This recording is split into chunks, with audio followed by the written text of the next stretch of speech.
Hi, this is Professor Stugard, and in this video we're going to talk about pre-processing our data in Python. So here is our Python file that we're going to be working from. So again, we're going to download that, and then we can see here that it can mean several different things, right? When we're dealing with data, it might mean some missing data, we might have to rescale data, we might have to create new variables or features, and we need to look at outliers. We're only going to be able to look at a few of these in this video, but hopefully it'll give you a good idea of what to do. So I downloaded it, which means I need to upload my pre-processing data. Let's open that. And pre-processing data. So the nice part is I took all these examples right from the Machine Learning for Dummies book, although I did separate it out so we can take a look at these things kind of one at a time and hopefully talk through this pre-processing data. So the first section we're looking at is going to be the repairing missing data. So we're going to import the packages pandas and numpy, and the data is going to be a data frame. And again, the pandas function lets us create data frames. So pd.dataframe creates my data frame, and then I have my values, and then I even came up with names for each of these columns.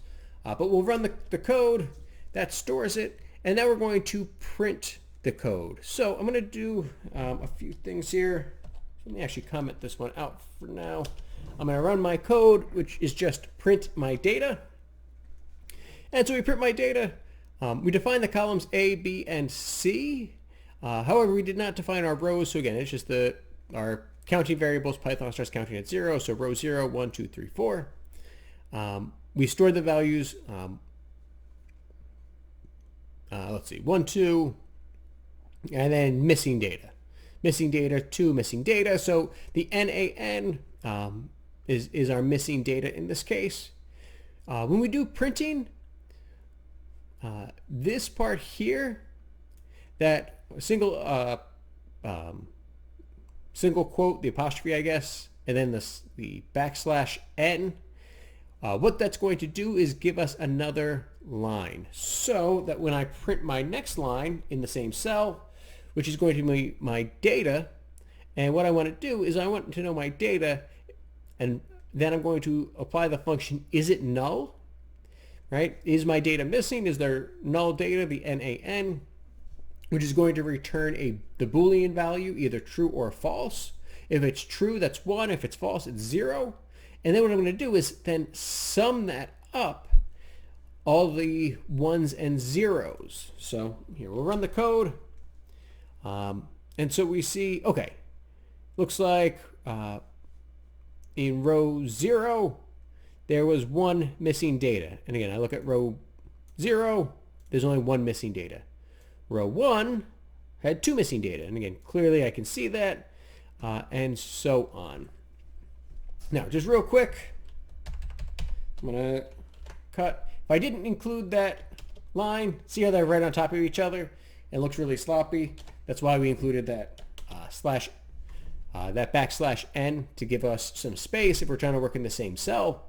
And then when we summed it up, when I added it up, I did define this argument that axis equals 1, which means it added it up across the rows. If I switch it to axis equals 0, well, what we can see is that it's now adding up on my columns. So it's adding up how many missing data are there in A. And if I look at A, there's 2 pieces of missing data. So yeah, that's 2. In B, 1 missing data. In C, 4 pieces of missing data. So the first thing I want to do here, though, is, well, if my variable C is missing 4 pieces of data and I actually only have 1 piece of data, that means I'm missing 80% of the data. That's no good. So I want to drop row C from my data frame. And again, the drop just immediately removes. And so again, I'm dropping C. We could define the axis as well. Axis equals 1. Well, let me go back to the beginning. If I change that to 0, would that change anything? Yes, that does change it. Because it wouldn't be found there. Okay, that makes sense. Okay. and in place equals true. Okay, good. So again, when you have the code like this, don't be afraid to play around with it and change it. Or even if you're not sure, you're like, wait, I want to see what that does. Click the plus sign, give yourself a new cell, copy, paste, so that you still have your original, and then you can change. Well, what happens if I change this to false? What happens? Oh, I got an error. Uh-oh. Well, then you can ask yourself, well, do I really need these two arguments at all? Or will the function know what to do? Run my code. Oh, okay. Looks like I definitely did need... Wait, that's probably because I already dropped C, didn't it? Isn't it? Well, anyway, like I said, you can always go back, rerun the code to restore the data frame. And again, it's going to look at what's going on. And that number here counts what order we've run our cells in. So this was the 10th thing run. Now we have the 12th thing run. If I try to drop just C, yeah, see, I'm still getting that error because C is not found in the axis. We do need to define the axis, which means, again, axis equals 1. Wait, I thought that was for columns. Well, C is appearing in a horizontal column. So again, we'll run that code. We knew this one was broken, so I can cut it. And again, just play around with it. If you're learning a language for the first time, you got to play around with it. You got to practice reading it along with writing it. You should be looking at all the code examples and trying to understand what's going on with each piece of code, and then figuring out, well, how might I do this myself? Okay. So now let's just kind of recap where we are. We created our original data frame here. The variable C was missing a bunch of data, so we dropped that entire row C, that entire column C. And now what I want to do is create a placeholder for those missing B values. So again, I think that's a little misleading, but that's what they said in your book. Basically what happens when I run this code, I'm taking my data, and again, in this case, my data frame is my data, right? It's called data. And I want to create a new column called missing B. And that column is going to come from the data that's in B. And I'm going to ask myself, is it null? And then store that as an integer type. So store it as a 1 or a 0. So if I run that code, again, here was here was data before. Now here's the updated data where we have this new column called missing B. And it went through column B and said, if the data is missing, if I run that function is null and it returns a true value, then store a 1. If it returns a false value, store a 0. And so we can see that it stored a 1 right here. And that is, again, just that one missing value. So that is just really another way of doing what we did up here, counting how many values are actually missing. Now notice, we dropped C here, right? We dropped our column for C. If I go back up and run this data set again, because I've updated it and there's no longer the variable C, I'm not going to have the column for C. I'm just going to have the column for missing B. And so again, that can be kind of confusing when you're trying to run back and forth through a bunch of cells and do things over and over again, which is why it's important to sometimes rename your data frames like updated data, or be very specific about what you're doing in each of the cells, because if you start running them out of order just to check things, it can be very useful for checking, but it can also get a little confusing because now it does not read from top to bottom. But again, that's where the count here kind of comes in and is useful. This was the 13th thing that we did. The 18th thing we did was this, and we did a few other things in the interim. Okay. But again, this is just creating ourselves a new feature called is B missing. Now what I want to do is, fill in that missing data. So I'm going to say, all right, well, I know the data is missing, but it's 2, 2, 3, 3. All right, I'm going to make a guess that I can just fill this in. I don't have to get rid of that observation because, well, in this case, there's only 5 observations, so I don't really want to get rid of 20% of my data. I want to try to just fill it in. And so we can fill it in. Again, we say, all right, I'm taking my data frame. I'm taking column B. All right, that's the column I'm trying to edit. what I'm going to do is use this function fill NA. So again, apply the function fill NA to the column for B. And what I'm going to do is fill it in with the mean of B. And if I run that now, the average of 2, 2, 3, 3 is 2.5. So we replaced B with the mean, or the average of these values. And again, because they're fairly close, mean is probably the best choice there. All right. So we got rid of all the missing data in B. Now let's try to get rid of the missing data in A. So I have 2 pieces of missing data. And so I see 1 blank, 3 blank, 5. Okay, maybe I can fill in the blanks. That is where the interpolate function comes into play. So again, I'm taking my data frame, I'm looking at column A, and what I want to do is to interpolate, which means to fill in the missing data. And so my argument here is my method, what do I want to use? And I'm going to use a linear method. I'm going to create a line. So using these 3 data points, create a line, and fill in the missing data points that would be on that line. That is not the only method we can choose. We can choose a cubic method, or again, there's a different polynomial ones, or there's other options here. Typically, interpolate restricts ourselves to fairly simple functions though, like again, lines or polynomials. But in this case, we do a line, and I run my code, and it filled in, well, it's probably 1, 2, 3, 4, 5. I was able to pretty accurately guess what we wanted there.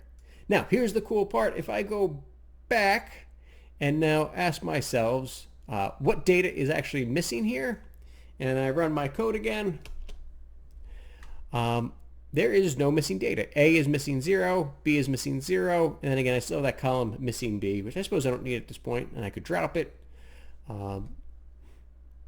And good, we have no more missing data, which means I can do some analysis. All right, but I'm going to go back, and I'm actually going to put that missing data back in. I'm going to go back to my original data frame here, put it all in, and so we can combine this together all in one thing. All right, I can see, all right, C, I want to drop C. I'm going to create a variable for missing B. A, I'm going to interpolate with a linear function, and if I want to I can say, you know what, instead of using the mean, let's use the mode. Or I could use the median. But again, I could say, all right, to fill in for data B, I'm going to fill my NAs now with the mode instead. And I run my code. And again, C is gone. We created the missing B column, but then from missing B, we filled in with the mode. And there was 2 2s and 2 3s. So it just said, all right, 2. That's the most common one. All right.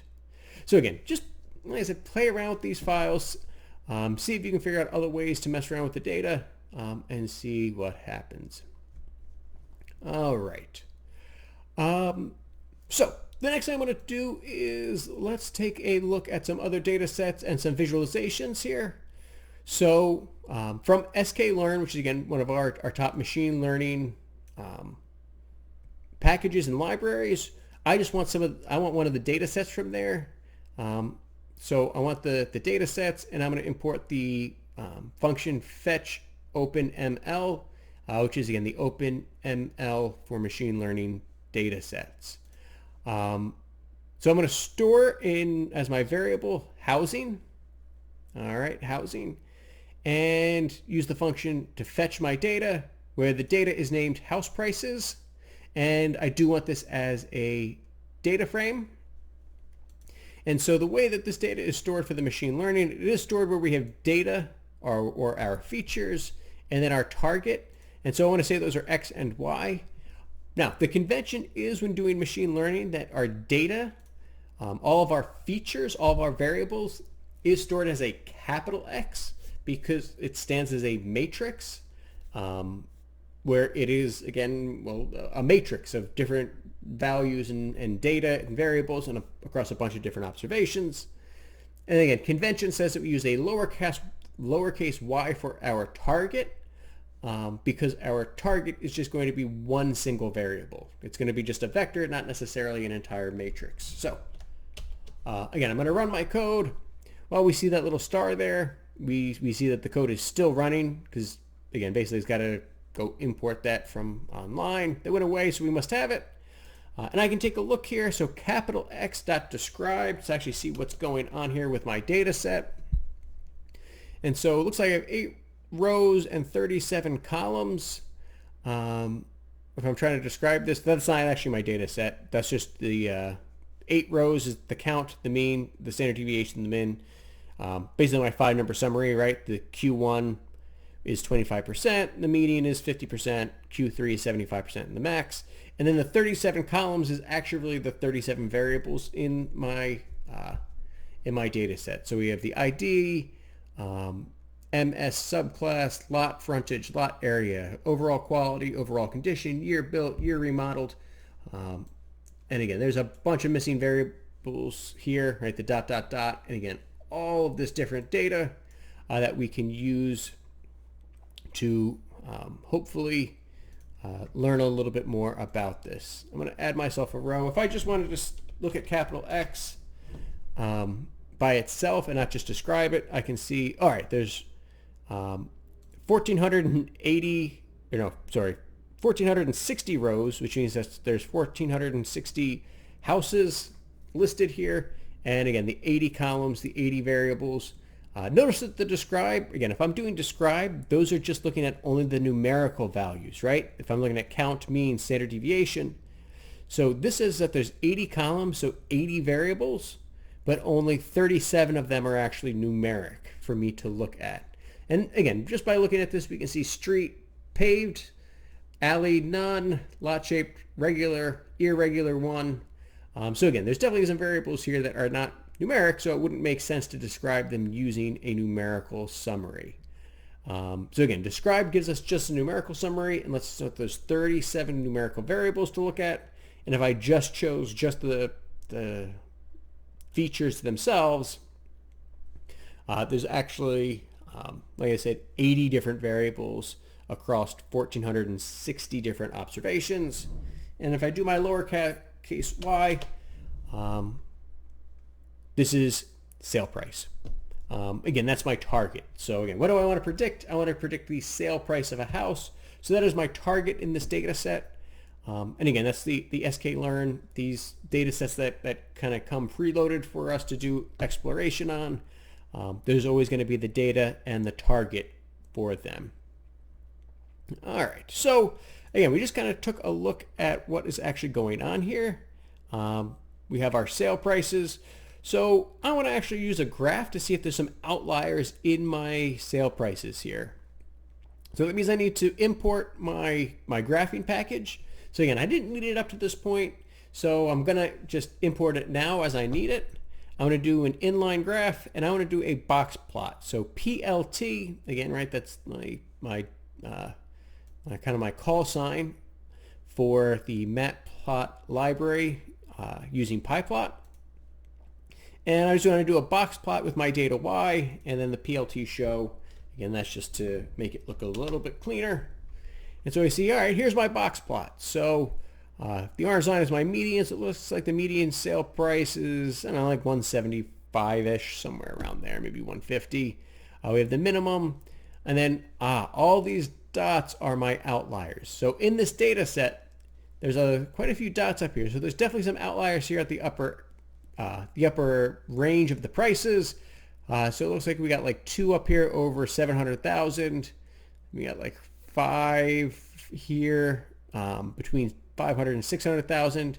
And then again, clearly a lot here. Those are definitely outliers because it looks like the maximum price we would really expect here for my fence would be just over 300,000. So like 330 or so. And then my lower fence is down here pretty low as well. So I can definitely see that there's outliers, which means there might be some trouble trying to train my model, and just kind of keep that in mind. I can also use a scatter plot to see if there's any outliers here as well. And so this one is going to be kind of cool because we're going to use a scatter plot. My data is, again, my capital X. And then for my scatter plot, my X or my horizontal axis, I'm going to use year built, which again, that is going to be discrete values. And then Y is going to be lot area. And I run this. And again, I can see, okay. The lot area here, my vertical axis, most of it, doesn't matter what year it was built. Again, mostly clumps down here at the bottom, but we can clearly see there are some outliers here in lot area. So again, it looks like we have kind of two houses over here that are really, really old, but again, not so far old. I don't know. They might be outliers. Again, they were built before the 1880s, but again, I clearly have some lot sizes where the lot area, I mean, that's over 200,000 acres. That's kind of ridiculous. And we can look at some outliers there. All right, that's really all I wanted to go through in this video. Hopefully we learned a little bit about missing data, kind of playing around in Python, and how to, well, hopefully handle it a little bit better, and how to use visualizations to, well, look at graphs. Like I said, if you want to import more, you can look up the info, just search sklearn datasets. And if I copy, and if I just search for that, oh, look at this, some small standard data sets, and we can talk about the different data sets available. Boston houses, iris plants, diabetes, and again, you can play around with a bunch of these yourself. All right. Well, again, hope you learned something, and as always, take care of yourselves.